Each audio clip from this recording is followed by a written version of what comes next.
It's a big week in this country. I hope you're celebrating appropriately. It's Dog Bite Prevention Week, and we're going to talk about that with Dr. Kelly here on the Radio Vet on CPL Radio Online.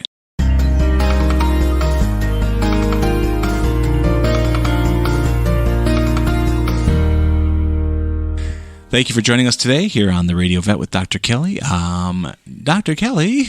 Yes. I know one way of avoiding getting bit by a dog. What's that? Avoid dogs. Yes, well, that should work. That's a big part. I don't think too many people get bit by surprise dogs they didn't know were there. Surprise dogs. I'm going to name my dog next dog that. Here's my dog Surprise. We have no idea what'll happen. Hope for the best, expect for the worst. There's a lot of statistics about dog bites that kind of put it in perspective a little bit. Mm-hmm. But interestingly, I think the CDC, the Centers for Disease Control, they're involved in this? Here in the United States, Okay. Well, they compile a lot of statistics, Okay. apparently. Yes, they do. In an average year in the United States, there are 4.5 million dog bites. That's a huge amount. Isn't it? And 800,000, so about 20%, seek medical care. That's on par with COVID, actually, when you think about the number. It probably is, because you know what? If you do the math with how many people there are in the U.S., and this sounds really high to me, 1 in 73 people are getting bit. That sounds like a lot. And yet I have trouble blaming the dog. It really sounds like a lot. It does. And wearing a mask is not going to help unless the dog can wear a mask. Surprisingly, it hasn't hurt, though. I really thought that dogs would be thrown off by the lack of communication that the mask maybe causes on people's faces, because dogs are all about body language and facial expression, absolutely, rather than communicating verbally. So must all be in the brow. Yeah, exactly. I've been pleasantly surprised by how the mask has not been a problem for dogs or cats. Yeah, interesting. Wow, yeah, they're not looking at our mouths. We'll have to take that. They're not listening to us at all. I mean, they're getting all their info from other things. So the good news is 81% of dog bites result in zero injury.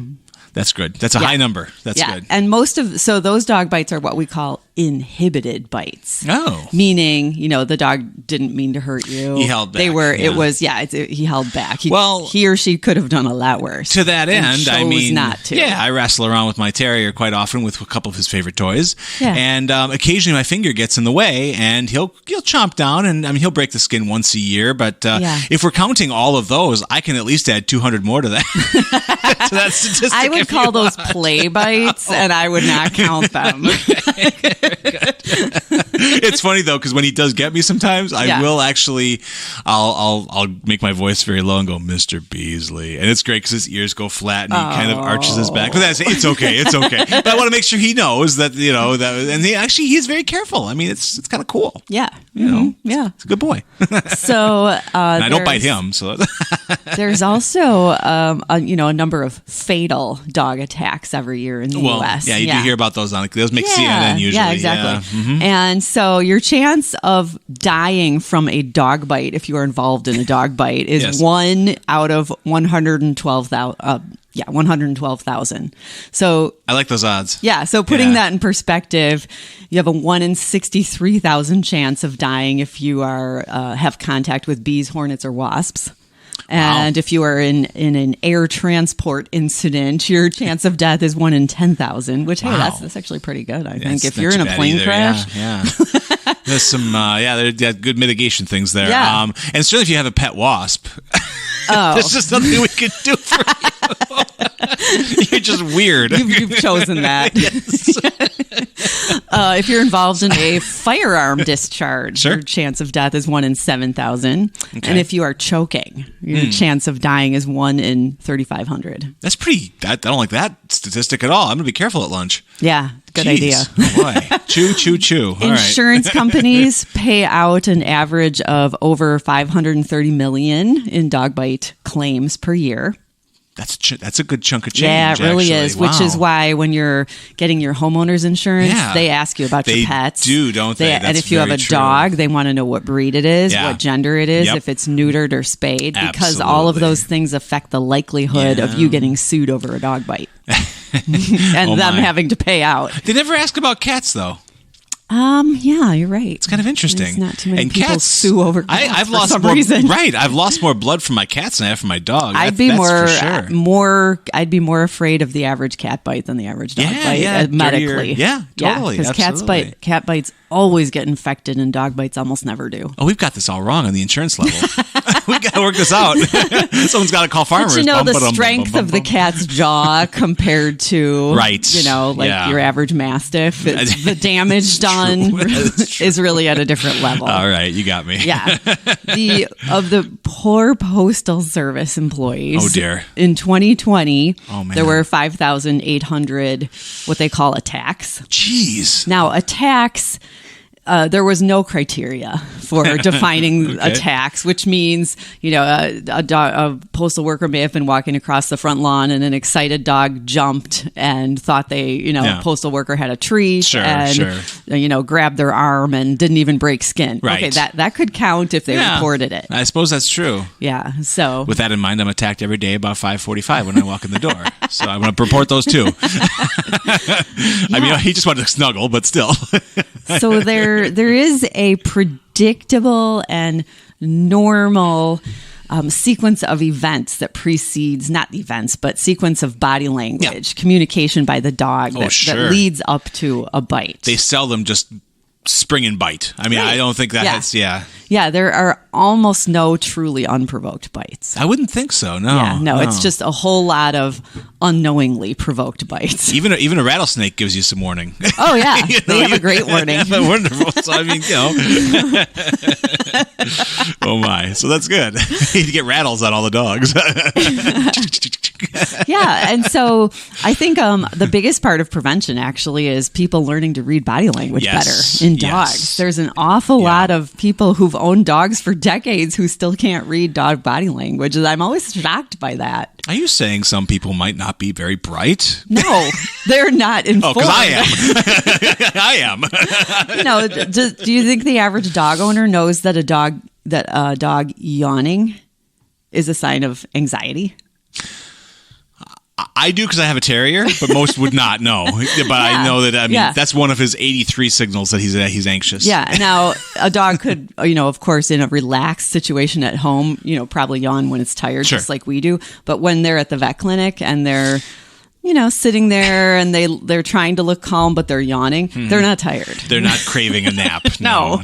That's a sign of anxiety. Oh, my. In dogs. And I think there's a lot of body language that people aren't aware of, which gets them in trouble as far as dog bites. Absolutely. Yeah. And it's sad because usually the dog is the one who pays the ultimate price on the back end of that, which is horribly sad. Yeah. So, Yeah. Wise up, people. Listen to the Radio Vet with Dr. Kelly more often, will you? I need the numbers. So early in a situation where the dog's getting uncomfortable, they yawn and they lick. They lick their lips and they lick their nose. Yes. Then if the situation gets a little worse, they start turning their head away. Yep. Then if it gets even a little worse, they turn their body away. They sit. They paw. They might scratch at themselves when they really don't have to. Sure. If it gets even worse, this is the point where they'll walk away. And they may come back, but they'll walk away. So dogs seldom are biting, if ever, are biting out of anger. They're biting out of fear. So correct. It's all anxiety based. Oh, yeah. The vast majority of dog bites are based on fear, not what is it? Rage. Not rage. Not offensive aggression. It's all defensive aggression. Stephen King did not help by writing the book Cujo, but that's, it is what it is. Then after the walk away, they will start creeping and put their ears back. So their ears, if they were stand-up ears, kind of have dropped a little at this point. Then they'll stand with a crouch and tuck their tail. So now their back has a nice C shape to it. My terrier does all these beautifully, by the way. He's got them down. Then they'll lie down and put one leg up, like on their side, and that's kind of a final plea to back off. Yeah. They're trying to appease. After that, now they're going to start defending themselves. Their body gets real stiff and they stare. Then they growl. Yeah. Then they snap. So that's the most inhibited bite. They snap the air next to you or just near you or in front of you or just where they are. then the's a bite after that if you don't back off at that point. And I think a lot of these probably happen in these types of situations. We come across a dog who we don't know, who is loose and walking around, and maybe unfortunately cute. And so people feel compelled to, I have to help that dog. And if you're seeing those signs, I wonder how many people will push through anyway, thinking they have to do a good deed, when in fact they probably should call their local animal control, is what I'm thinking. Well, hopefully when it gets to the growl stage, by then they're showing their teeth and wrinkling their nose and lifting their lips. I think most people go, oh.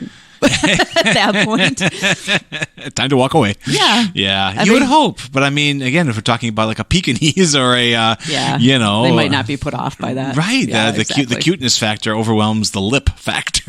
So, it's really interesting. I mean, have you ever been bit by a dog, like really bit? I never have, because again, when you're going through that checklist, by number 2 or 3, I'm like, this is not his day. Yeah, he's not into humans today. I'm going to move on. And that's what I do. I just move on. Even if it's a dog that I think is in distress or in duress, at that point, then I would either call the local authorities. But I've seen that being pushed to that limit, and I've seen people get bit. And then, of course, I'm always in the back being the neurotic Jewish guy in the back going, don't do it. No, don't. I wouldn't do that. You're not bright. Nope, this is my mother talking, So, they do it, and they do it anyway because nobody ever listens to me. But I mean, so I don't get in those situations because I'm naturally risk averse. I probably should work for Geico.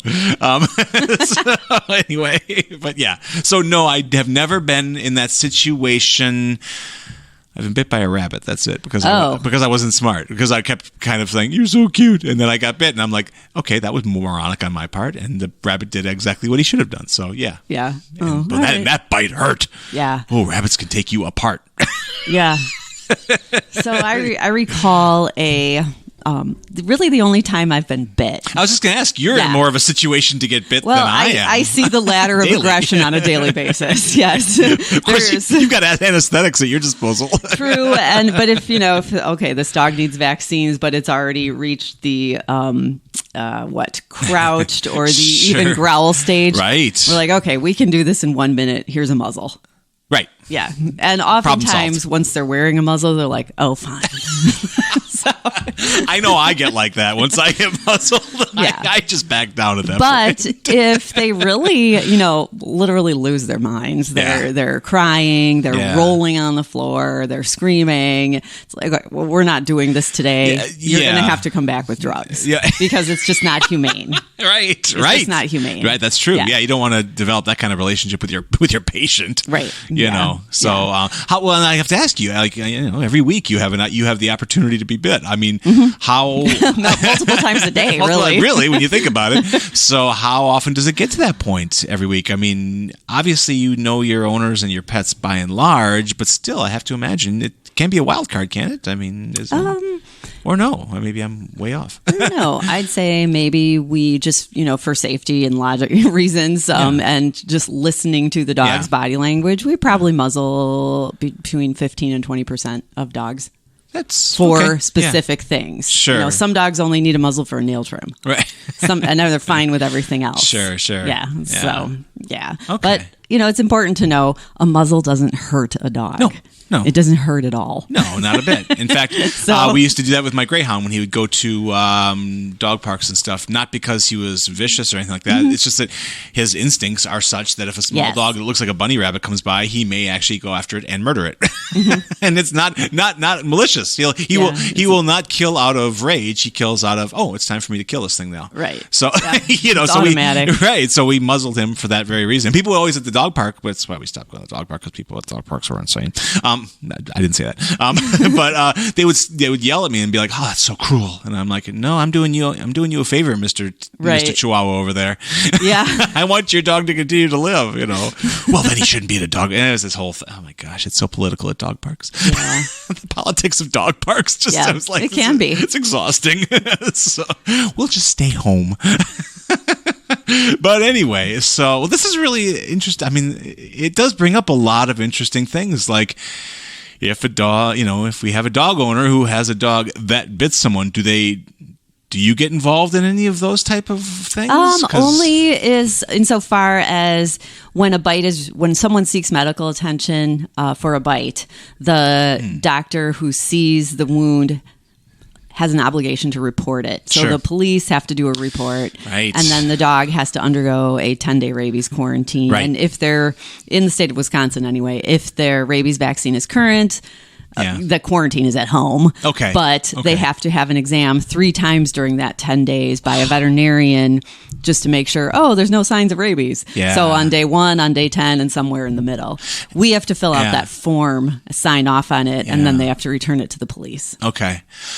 How often in that situation has rabies been a factor? I've never seen rabies. This is what I'm talking about. Yeah, that's what I kind of expected that answer, but I was curious. I mean, there are cases, every year, still in dogs, cats, even outdoor rabbits, cows, horses. And there are human exposures, every year, and human cases of rabies still a few every year in the U.S. So it's still here. Oh, it's still here, but I think we've certainly, between vaccinations and mitigation, other, like not being... Leash laws. Yes.